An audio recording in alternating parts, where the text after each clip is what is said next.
Israel e o Hamas anunciaram que chegaram a um acordo para implementar um plano de paz na faixa de Gaza, com a libertação de todos os reféns e o recuo de tropas israelenses. Fred, foi muito aguardado, muito falado esse acordo. O que a gente sabe de fato sobre o que foi prometido? Isso, olha, agora ao meio-dia horário do Brasil vai ter uma reunião do gabinete do Benjamin Netanyahu, onde eles vão avaliar o que saiu das negociações em Sharm el-Sheikh e que foram anunciadas ontem pelo presidente Trump, né? Alguns passos que já estão acertados nessa negociação no Egito. A entrega de 20 reféns que estão em posse do Hamas, do Jihad Islâmica e outras organizações na faixa de Gaza.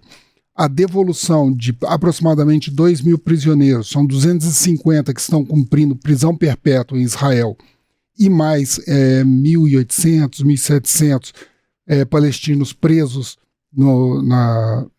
em Israel.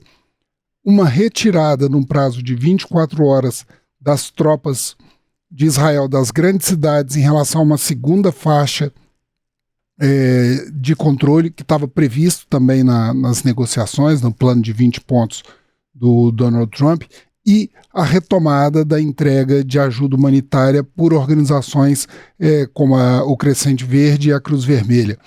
Parece que tem as informações de hoje que há 400 caminhões já prontos em direção à Via Rashid, em direção à cidade de Gaza, né? E depois uma retomada escalada. Donald Trump foi muito efusivo ontem. Nós estamos vendo um momento em que ele recebeu o bilhete de Marco Rubio de que as negociações estavam muito avançadas e que poderia haver um anúncio ontem mesmo. Ele já se anunciou bastante midiático, né? Exato, esse anúncio. Muito. Ele está fazendo uma campanha muito intensa na mídia e nas redes sociais da Casa Branca em relação a isso. Por exemplo, nós temos um vídeo que ele postou na conta social da Rede X da Casa Branca, em que ele liga para os parentes de reféns que vão ser libertados. They want to say something. Is that right?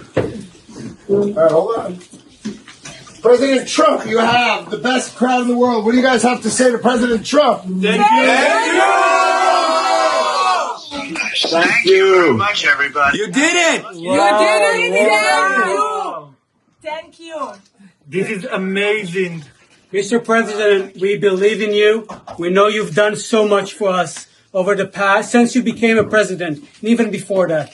And we trust you fulfill the mission until every hostage, every 48 of the hostages are home. Thank you so much. Blessed be the peacemakers. God bless you, Mr. President. God bless America. Thank you very much. You just take care of yourselves. The hostages will come back. They're all coming back on Monday.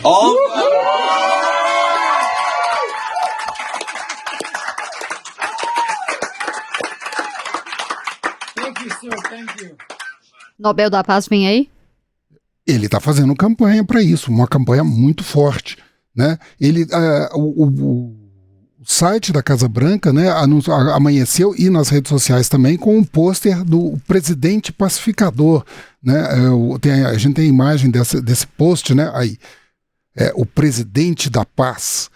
E ele nos corredores ali da ala oeste. Eu até te perguntei, né, Fred, se não tem, a gente não sabe quem vão ser os indicados, né, mas se tem favoritos e como que tá o presidente, pelo menos nas apostas. Não, nós temos uma ideia de indicados. O Nobel, ele anunciou que tem 338 candidatos. São 244 indivíduos e mais 94 instituições, né? Vai uma ampla gama que vai ser anunciado amanhã de manhã. Então, próximo, tem todo um time também desse acordo. Horas, tudo isso. Ele não está fazendo esse bumbo aleatoriamente. Ele vai viajar para Israel, ele já fez uma ligação com o Netanyahu, combinou, provavelmente vai chegar no domingo, por volta do meio-dia, com essa expectativa de libertação dos reféns na segunda-feira, como nós vimos no vídeo, né? Há um prazo de 24 horas para a implementação do acordo após essa reunião, se aprovado pelo gabinete, e 72 horas para a libertação dos reféns, uma janela de 72 horas. né? Mas nós temos essa indicação. Por exemplo, as casas de apostas do Reino Unido estão colocando alguns dos candidatos, né?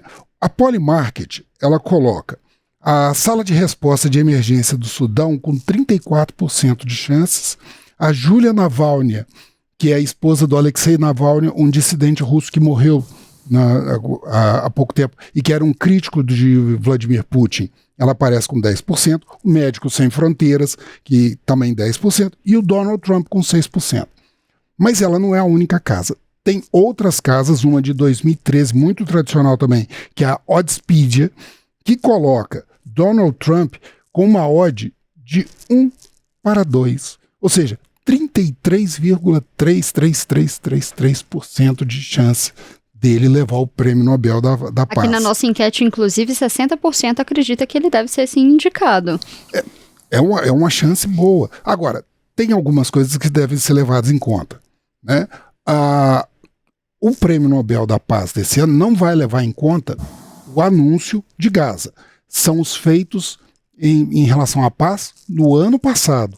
As 7 guerras que o Donald Trump diz que ele resolveu, né, em todo o mundo, desde que ele se tornou presidente, são de 2025. Ele pode argumentar acordos passados que ele se envolveu. Essas guerras também que ele diz que resolveu, algumas foi de uma forma bastante violenta, como, por exemplo, a Guerra dos 12 Dias entre Israel e Irã, no qual ele tomou parte diretamente, bombardeando instalações nucleares do Irã com um armamento que Israel não possuía para destruição de bunkers, né? Então, é uma questão assim, ainda muito delicada, e ele ainda está se envolvendo nesse ano com outros conflitos, né? Por exemplo, essa questão do combate ao narcotráfico e as ameaças que ele está fazendo à Venezuela. Então, é uma situação complicada. Não se sabe exatamente como é que vai ser essa reação, né? E ainda não se sabe também qual que vai ser o posicionamento desses 5 responsáveis pelo julgamento do Prêmio Nobel da Paz em Estocolmo, né? Que são ex-políticos, pessoas ligadas a direitos humanos, a relações internacionais e diplomacia. Então, há um contexto também. Há outros setores que estão sendo levados em conta, por exemplo, a questão do apoio aos palestinos, a agência de ajuda aos palestinos, a UNRWA, também é uma das candidatas, um dos indicados. Você tem a questão da Ucrânia, Volodymyr Zelensky é um dos indicados, apesar das chances serem baixas, né, nas casas de aposta. Você tem os 80 anos da ONU, então tem muita coisa em volta. E também uma outra coisa que ainda não se pode garantir, esse esforço atual pode pesar para 2025. Os membros da Academia de Estocolmo, eles falam isso, pode ser levado em conta. Mas também não há uma garantia de que esse acordo já vai ser implementado e vai dar certo. Há 3 pontos, pelo menos. Eu ia falar justamente isso, Fred, porque é um anúncio realmente muito importante, mas tem uma certa cautela, né, nesse anúncio, porque é preciso de algumas respostas ainda, né? Tem que ver como que vai discutir a reconstrução de Gaza, como que essas pessoas vão ter a normalidade das suas vidas de volta, discutir também a quantidade de mortos, que foi imensa, né? Exatamente. Os 3 pontos principais que não se sabe, que não se tem clareza ainda. O primeiro, desarmamento do Hamas e qual vai ser o papel do Hamas no pós-paz, né, no cessar-fogo e no acordo de paz. O plano dos 20 pontos diz que o Hamas não pode ter papel nenhum, mas ele ainda é uma força militar com entre 20, 30 mil militantes, mais armamentos e uma estrutura infiltrada dentro de Gaza muito arraigada. Segundo ponto, que não se sabe também. Por exemplo, nós estamos falando da entrega de 20 reféns agora, nos próximos dias. Há uma comemoração, tanto na Palestina quanto em Israel, né, sobre essa entrega desses 20 e a devolução dos prisioneiros. Mas há 27 corpos de reféns que têm que também ser entregues e que é parte do qual Israel não abre mão. E há estimativas de que entre 10 e 15 desses reféns, o Hamas não tem ideia de onde eles estejam, né? O terceiro ponto, que também é muito importante, é muito crítico. Dentro do gabinete de Benjamin Netanyahu, há ministros e há parlamentares, inclusive do próprio partido do Benjamin Netanyahu, que são contra o atual acordo. O mais importante, que está se pronunciando é o ministro das Finanças, o Bezalel Smotrich. Eu vou repetir aqui. Bezalel Smotrich, perdão, né? Mas é esse que é um dos mais críticos. Ele comemorou realmente a possibilidade da volta dos reféns, mas ele diz que o acordo foi assinado em bases qual Israel não deveria ter assinado. Ele poderia ter conquistado isso pela força militar. E há uma resistência também dos colonos nos assentamentos na Cisjordânia, há resistência de membros da força de segurança em relação a isso. Então, Netanyahu ele vai enfrentar uma dificuldade com o seu próprio gabinete para a implementação do acordo. A gente vai acompanhar tudo isso ainda, vai ter muito desdobramento ainda. Exato, e essas horas que nós estamos falando agora, ainda estão acontecendo combates. Houve bombardeio de helicóptero à cidade de Gaza, houve ataque a tiros naquela via que eu falei, a via Rashid, que é uma via litorânea por onde chegarão os recursos humanitários, e houve combates hoje de manhã lá, né? Então não está pacificado. Houve um anúncio de um acordo de paz, mas ainda há muitas dúvidas do que pode acontecer. Entre o anúncio e o que de fato vai ser feito, tem uma diferença aí, tem um caminho a ser percorrido. Exatamente.